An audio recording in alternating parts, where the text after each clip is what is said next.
નમસ્કાર, આપ જોઈ રહ્યા છો નેશન પ્લસ ન્યૂઝ. હું છું આપની સાથે હેતલ ભગત. સફળતા કોઈ સંસાધનોની મોહતાજ નથી હોતી, તે માત્ર મહેનત અને આત્મવિશ્વાસ માંગે છે.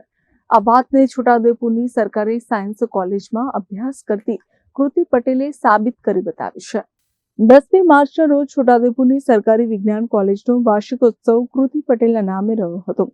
વિજ્ઞાન પ્રવાહની આ વિદ્યાર્થીને સાબિત કર્યું છે કે રમતગમત, કલા અને વક્તૃત્વમાં પણ તે કોઈથી કમ નથી.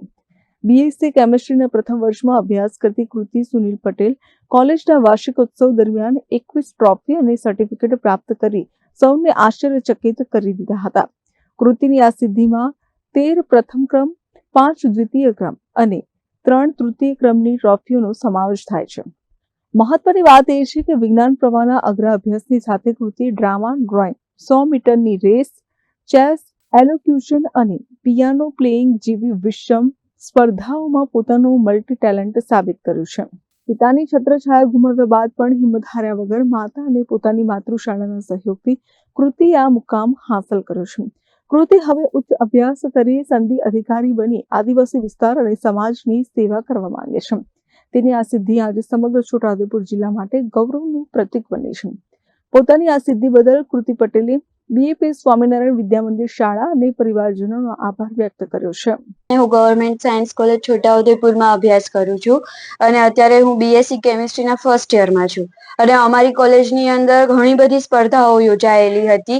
મતલબ ચેસ કોમ્પિટિશન હતી, પછી mono dialogue competition, best photography નેચરનો, એવી બધી ઘણી બધી તમામ એ બધી જેટલી મતલબ 25 જેવી સ્પર્ધાઓ હતી એની અંદર લાઈક 21 મને અવોર્ડ મળેલા છે. એટલે ઓલમોસ્ટ બધી જ એની અંદર ક્યાંક ને ક્યાંક હું ફર્સ્ટ છું કે સેકન્ડ છું કે થર્ડ છું એવું છે. અને 13 પ્રાઇઝ મને ફર્સ્ટ રેન્કના મળ્યા છે અને 5 પ્રાઇઝ મને સેકન્ડ રેન્કના મળ્યા છે ને 3 પ્રાઇઝ મને થર્ડ રેન્કના મળ્યા છે.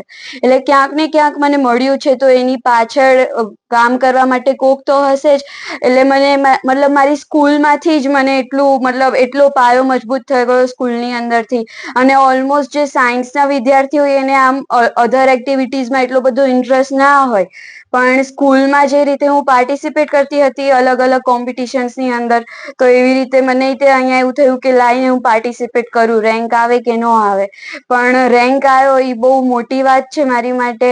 અને એટલે બીએપીએસ સ્વામિનારાયણ વિદ્યા મંદિર સ્કૂલનો પણ હું આભાર માનું છું. અને અંતની અંદર મારો પરિવાર, મારા મમ્મી, મારો ભાઈ એ બધાએ પણ ખૂબ જ સપોર્ટ કર્યો મને. અને ભવિષ્યની અંદર જો સ્ટેટ લેવલનું કોમ્પિટિશન આવશે તો હું એની અંદર પણ ચોક્કસ ભાગ લઈશ અને મારો બેસ્ટ ટ્રાય કરીશ એની અંદર કે હું ફર્સ્ટ આવું. મારે ભવિષ્યની અંદર આઈએએસ બનવું છે, એટલે મારે યુપીએસસી ક્રેક કરવી છે અને મને એવું છે કે હું આ આદિવાસી સમાજને આગળ વધારું અને દેશની સેવા કરું. એ જ મારો ધ્યેય છે. Reha Patel, nation plus news, Chhotaudepur. સમાચારોના સતત અપડેટ મેળવવા માટે અમારી નેશન પ્લસ ન્યૂઝની યુટ્યુબ ચેનલને સબસ્ક્રાઇબ કરો, બેલ આઇકન દબાવો અને જોડાયેલા રહો ફેસબુક, ઇન્સ્ટાગ્રામ અને ટ્વિટર પર.